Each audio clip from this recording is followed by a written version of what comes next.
කාලාම සූත්‍රය විග්‍රහ කරන සමහර උගත්තු කියනවා බුදුහාමුදුරුවෝ කිව්වයි කිව්වත් පිළිගන්න එපා කියලායි තියෙන්නේ කියලා. කාලාම සූත්‍රය එහෙම ගන්නෑ. බුදුහාමුදුරුවෝ කිව්වයි කියලා කිව්වත් පිළිගන්න එපයි කියන එකයි තියෙන්නේ. බුදුහාමුදුරුවෝ කිව්වට පිළිගන්න එපයි කියන එක නෙමෙයි කියලා තියෙන්නේ. අයිත් ඒක අවසරය දීලා තියෙනවා. බුදුහාමුදුරුවෝ කිව්වයි කියන පමණින්ම මේ වචන හරිසියුම්. බුදුහාමුදුරුවෝ කියන පමණින්ම බාර ගන්න එපා. විමසන්න. මොකද බුදුහාමුදුරුවෝ කියපු දේ එහි කියලා බාරගත්තට විමසන්නේ නැති කෙනාට ඒකේ ඇත්ත නැත්ත තේරුම් ගන්න පුළුවන් කමක් නැහැ. ඒ බලන්න දැන් කාලාම සූත්‍රයේ කියනවා මා පරම්පරාය. පරම්පරා මාත්‍රයෙන් එන දේව. පරම්පරාවේ එන දේවල්.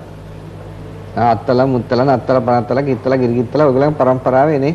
ඒවා එනවා වෙන්න පුළුවන්. හැබැයි ඒ ආවයි කියලා ඔක්කොම ඇත්ත වෙන්නේ නැහැ. මිත්‍යායවත් ඒවා තියෙන්න පුළුවන්.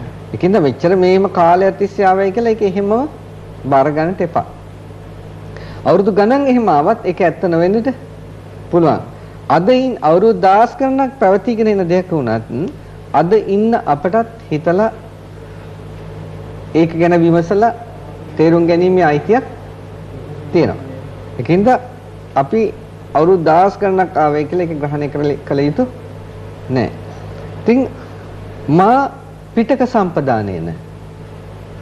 සම්පදානේන කියලා කිව්වේ ඔය එක එක අංශවලට තියෙන පොත්පත් වලින් එහෙම තියෙනවයි කියලා ඒකේ විදිහටම පිළිගන්න එපා. පොතේ තිබුණා කියලා, ඒ අංශවල තිබුණා කියලා පිටක එහෙම බාර ගන්න එපා.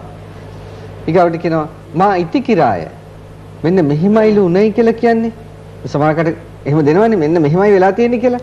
මෙන්න මෙහිමයි වෙලා තියෙන්නේ කියලා කිව්වට එහෙම බාර ගන්නත් එපා.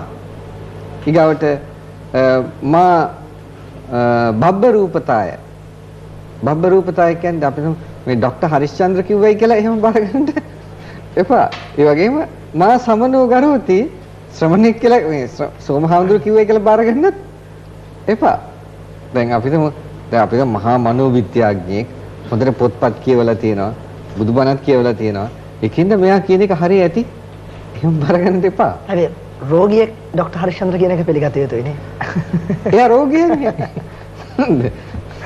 රෝගියා ඉතින් දොස්තර මහත්තයා කෙනෙක් පිළිගන්නේ. ඊගාවට මේ මිත්‍යා විශ්වාස මතයි දැන් අපි කතා කරන්නේ බෙහෙත් ගැන නෙමෙයි.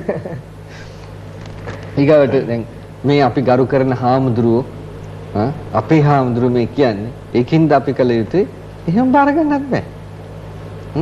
බලන්න එතෙන්දී මේ හැම ආකාරයකම මා දික්ටි නිජ්ජානකාන්තය දැන් මම බැසගෙන ඉන්නවා මේක තමයි හරි.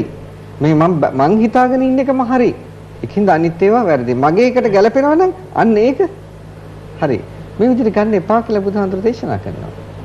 ඉතින් මා ආකාර පරිවිතක් කියන. දැන් අපි ගොඩක් වෙලාවට අපේ ඇත්තන්ගේ ස්වභාවය තමයි තර්ක කරනවානේ. මේ පැත්තට දාලා තර්ක කරනවා, මේ පැත්තට දාලා අර එහෙම වුණොත් මෙහෙම වුණොත් කියලා ඒවත් බෑ. මා තක්ක හේතු තර්කයට අහුණා කියලා උනත් ගන්න එපා. Tamange තර්කයට හරියන්න පුළුවන්. ඒනොට ඒක හරි දේ නොවෙන්නද පුළුවන්. මා ණය හේතු ආපු ක්‍රමයක් තියෙනවා න්‍යායක්.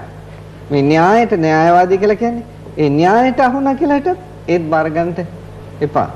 ඉතින් මේ විදිහට ආකාර 10ක් පෙන්ලා තියෙනවා. මේවා අනුව පිළිගන්න එපා. පිළිගන්න ක්‍රමයක් කිව්වා.